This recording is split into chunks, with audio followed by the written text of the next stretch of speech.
닷새째 추가 확진이 없는 가운데 세종과 충남에서는 오늘 확진자 8명이 나왔습니다. 서산에서는 첫 확진자가 발생했습니다. 천안 확진자 가운데 택시기사가 있는 것으로 확인돼 승객들이 감염됐을 우려가 나오고 있습니다. 170여 명과 접촉한 것으로 파악됐는데 실제는 더 많은 것으로 추정됩니다. 코로나19 여파로 지역 경제도 큰 충격을 받고 있습니다. 일감이 끊긴 노동자들의 실업급여 신청과 기업들의 고용유지 지원금 신청이 폭증하고 있습니다. 국가균형발전특별법 개정이 성사돼 대전과 충남에 혁신도시를 지정할 수 있는 길이 열린 가운데 이제는 내실 있는 공공기관 유치가 과제로 떠오르고 있습니다.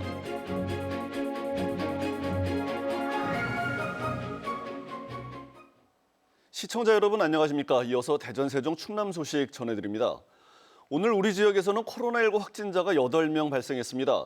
서산시에서는 첫 확진자가 나왔고 아산에서는 1살짜리 아기와 엄마가 확진 판정을 받았는데요. 세종에서는 정부 세종청사 해양수산부 공무원과 대통령 기록관 직원이 확진됐습니다. 취재기자 연결해 자세한 소식 들어봅니다. 한솔 기자 상황 전해주시죠.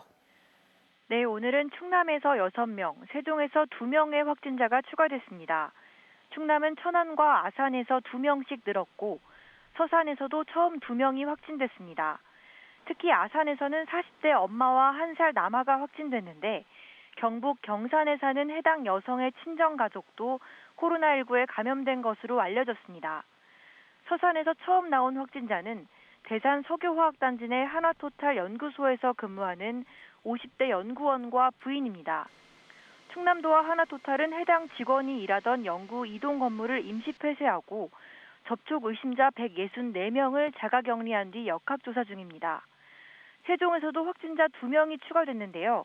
모두 50대 남성으로 정부 세종청사 해양수산부와 대통령 기록관 직원으로 파악됐습니다. 해양수산부는 정부청사 5-1동 4층 전체를 소독하고 접촉자를 파악하는 등 역학조사를 벌이고 있습니다. 대통령 기록관 직원은 줌바댄스 수강생과 접촉해 어제 확진된 바이올린 수강생의 남편으로 확인됐습니다. 이에 따라 대전과 세종, 충남 지역 누적 확진자 수는 모두 136명으로 늘었습니다. 닷새째 추가 확진자가 없는 대전에서는 산림기술연구원 소속 확진자가 오늘 완치 판정을 받고 퇴원해 총 4명이 완치 후 격리 해제됐습니다. KBS 뉴스 한솔입니다. 그동안 천안과 아산을 중심으로 확산하던 코로나19 확진자가 오늘은 서산에서도 나왔습니다. 감염 경로가 명확하지 않은 데다 국내 3대 석유화학단지인 대산산업단지 아니어서 방역에 비상이 걸렸습니다. 이현경 기자입니다. 서산의 첫 번째 확진자는 대산 석유화학단지 내 하나토탈 연구소에서 근무 중인 56살 남성입니다. 이 남성은 지난 5일부터 기침과 근육통 등 증상이 나타나자 코로나19 검사를 받은 뒤 확진 판정을 받았습니다. 이후 부인도 검사했는데 역시 확진 판정이 나왔습니다. 이에 따라 하나토탈은 확진자가 근무했던 연구동을 임시 폐쇄한 뒤 소독을 실시하고 접촉 의심자 164명을 자택 격리 조치했습니다. 하지만 신천지 교회나 줌바댄스 등 감염원을 추정할 수 있는 연결고리는 아직 확인되지 않아 추가 확산 우려가 나옵니다. 우리 시에 통보된 신천지 명단과 확진자를 비교해서 검토한 바 신천지 교인으로 확인되지는 않았습니다. 서산시는 일단 전통시장인 동부시장을 비롯해 아파트와 병원 등 부부의 동선을 따라 소독 작업을 벌였습니다. 또 확진된 하나토탈 직원이 통근버스를 통해 출퇴근한 만큼 통근버스 기사 38명과 연구소 직원 77명을 검사하기로 했습니다. 서산시는 확진자 발생 이후 서산의료원에 코로나19 검사를 받으려는 사람이 몰리는 등 검사 수요가 늘면서 자동차 이동형 선별진료소를 설치했습니다. KBS 뉴스 이연경입니다. 천안에서는 줌바 수강생 가족인 택시 기사까지 확진 판정을 받아 승객을 통한 감염 우려가 나오고 있습니다. 이 택시 기사는 열이 있는 상태에서 택시를 운전하는 등 6일 동안 170여 명과 접촉했는데 실제 접촉자는 더 많을 것으로 보입니다. 최선중 기자가 보도합니다. 택시 기사들이 차량 내부 구석구석을 소독합니다. 이 택시조합 소속 50대 기사 A씨가 지난 5일 코로나19로 확진돼 차량 소독을 강화한 겁니다. A씨는 하루 앞서 확진된 줌바 수강생 딸을 통해 감염된 것으로 추정됩니다. 그런데 A씨는 지난달 24일부터 발열 상태로 천안 도심에서 택시 영업을 하며 유관순 체육관에서 배드민턴 동호회 활동을 했고 식당과 미용실, 치과를 들르는 등 6일 동안 승객 등 170여 명과 접촉했습니다. 딸이 줌바 강사 확진자와 접촉한 사실을 늦게 통보받아 생긴 일입니다. 같이 검사를 해서 빠르게 조치를 했으면 이렇게 6일 동안에 손님을 모시지 않았으리라 저는 생각을 합니다. 더 큰 문제는 현금으로 계산한 승객은 제대로 파악이 안 돼 줌바 댄스 범위에서 벗어난 일반 시민 간 감염 가능성이 있다는 점입니다. 현금을 내신 분들은 아마 기사분들도 기억을 못할 거예요. 그렇게 하고 타신 분들도 모르고 몇 호를 탔나는 모르잖아요. 그렇게 하고 몇 호라고 밝혀지지도 않았고 천안시에서. 천안시는 뒤늦게 홈페이지에 A씨의 차량과 동선 정보를 더 자세히 공개하고 경찰과 공조해 CCTV 분석 등 필요한 조치를 검토하겠다고 밝혔습니다. KBS 뉴스 최선중입니다. 코로나19 사태로 지역 경제가 큰 타격을 입으면서 실업급여 신청과 기업의 고용유지 지원금 요청이 폭증하고 있습니다. 생계가 막막해진 시민들과 경영난에 처한 기업을 위한 맞춤식 대책 마련이 시급합니다. 정재훈 기자가 보도합니다. 고용센터 대기실이 시민들로 가득 찼습니다. 길어진 대기 시간에 한 시민은 의자에 누운 채 잠이 들었고 몰려드는 인파에 상담원들의 손길이 분주합니다. 직장을 잃은 실업자부터 매출이 크게 줄어 휴업을 해야 하는 사업주까지 코로나19 확산으로 인해 고용센터를 방문하는 인원이 폭증하고 있습니다. 대전의 지난달 실업급여 수급 신청자는 3,190명.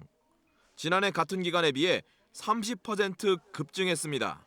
한 일용직 노동자는 일감이 끊겨 투병 중인 아내에 병원비조차 내지 못할 정도입니다. 좀 이런 코로나로 인해서 모든 일이 이렇게 중단되다 보니까 좀 어렵고 이 어려움이 자꾸 와서 좀 어떻게 실업급여나 신청할까 해서 저는 이렇게 방문했습니다. 휴업과 강제휴직을 고려하는 기업들의 문의도 쏟아졌습니다. 지난 한 해 동안 19건에 불과했던 고용유지 지원금 신청이 최근에는 일주일에 200건 이상으로 폭증했습니다. 고용유지지원금에 대해서 가장 많이 물어보고 계시고요. 재택근무를 활용하실 때 나가는 간접 노무비 지원 등이 있거든요. 그런 지원금 문의가 가장 많고 하루에 1,200통 이상 지금 전화가 계속 급증하고 특히 고객이 급감한 음식 숙박업과 관광, 여행, 운송, 공연업계 등은 폐업에 몰릴 정도입니다. 단체로 오시는 것들은 100% 다 캔슬이 됐고 객실 숙박도 90% 정도는 지금 전달 대비나 이렇게 빠지는 상황이라 체감으로 느끼는 건 말도 못하죠. 하지만 관련 지원금이 한시적이고 경영 현실에 한참 못 미쳐 사태 장기화에 대비한 추가 대책이 시급합니다. KBS 뉴스 정재훈입니다. 국가균형발전특별법 통과에 맞춰 대전시와 충청남도의 발걸음도 빨라지고 있습니다. 올해 안에 혁신도시 지정이 가능해지면서 공공기관 유치에 나설 계획인데 전국적인 치열한 경쟁을 어떻게 뚫느냐가 과제입니다. 황종환 기자가 보도합니다. 대규모 신도시 개발과 함께 충북과 부산 등 전국 10곳에 들어선 혁신도시. 하지만 대전시는 혁신도시를 원도심에 조성한다는 구상입니다.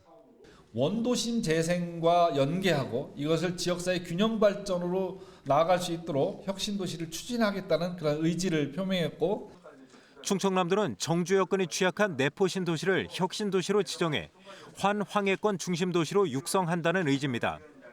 시행령이 개정돼 오는 7월 국토부에 혁신도시 지정을 신청하면 지정 절차는 올해 안에 끝나는데 관건은 혁신도시를 어떻게 내실 있게 채우냐입니다.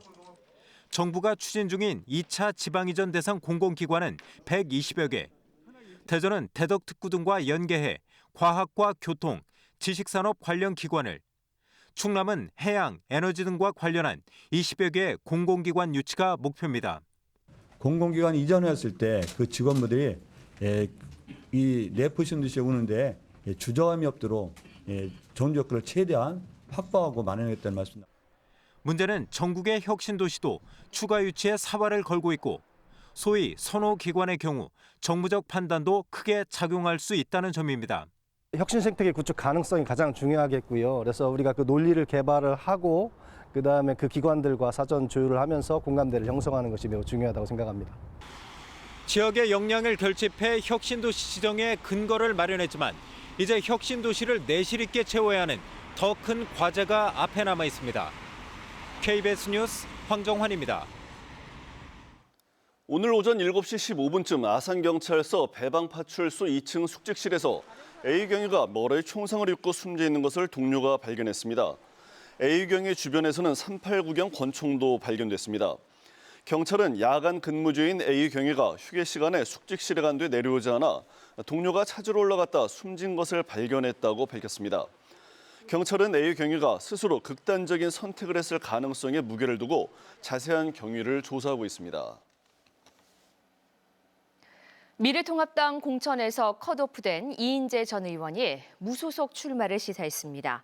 이 전 의원은 오늘 논산선거사무소에서 기자회견을 열고 공관위의 폭거를 거부한다며 예비후보 간 경선을 요청했습니다.